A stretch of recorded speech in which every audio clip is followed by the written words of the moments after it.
Coming up, Syrian refugees, budget shortfalls, the state gets failing marks again, and it appears that we're now the earthquake capital of the world.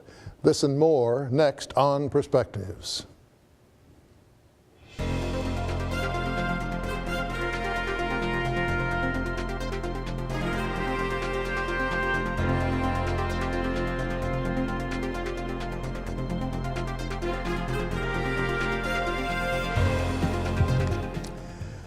Hello, I'm Sam Jones. What have we learned? The year was 1938. Television was pretty much experimental. Telephones were connected by a wire to the wall. America was still recovering from the Great Depression. It was also a time of innocence in this country. In fact, in the heartland, many people didn't lock their doors at night. There was no real reason to. Real crime, according to the radio, was pretty much confined to the big cities. Mobsters, liquor runners, numbers rackets, gang wars. That was what you read about in the crime tabloids at the barber shop.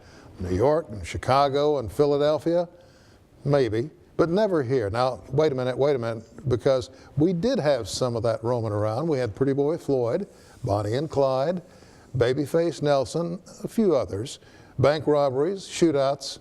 Okay, so maybe we did have crime here, but it was the big city action that seemed to get most of the attention.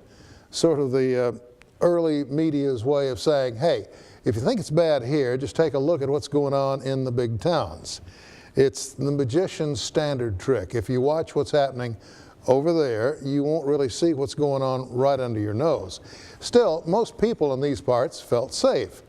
There was a sort of unspoken trust, a bond between people. Neighbors looked out for one another, but were we ever gullible? Just about any flim-flam artist with a charismatic style could roll in and sell just about anybody a bottle of snake oil. And by the time you discovered the snake oil didn't cure you, your money and the guy that sold it to you had moved on to another town. P.T. Barnum said it best, there's a sucker born every minute, and boy was he right. In fact, I'd be willing to bet that if you went back far enough, you'd find cavemen dragging around a sack of rocks claiming they were special rocks. And if you slept on these rocks, well, you'd feel better in the morning. The cost? Only 2 good furs and that spear you're carrying. But back to 1938. That was the year that War of the Worlds aired on the old Mercury Theater of the Air on CBS. Written and produced by Orson Welles, the show centered around a supposed Martian invasion, but it was so well produced, people all over the United States and right here at home thought it was real. So real, in fact, that in some cases there was panic, even a few suicides. Never mind that it aired on October 31st of that year, or Halloween. Just about everybody missed the point. America was ripe for the picking, and picked she was. But things are different today. Or are they? You be the judge. Today we have television selling all sorts of snake oil with feel-good promises. It also sells half-truths and outright lies, all designed to separate you from your money or sway your vote. Additionally, what should be a great place to learn, the internet, has become a hotbed for false prophets. The same with social media. So let me ask you the obvious question. Weren't there lessons over the years? Haven't we learned anything?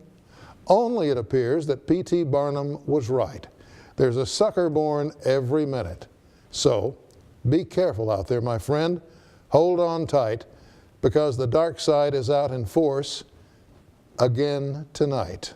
And that's my perspective. Up next, a lot has happened in Oklahoma since our roundtable last got together, and we'll take a look at the issues next on Perspectives.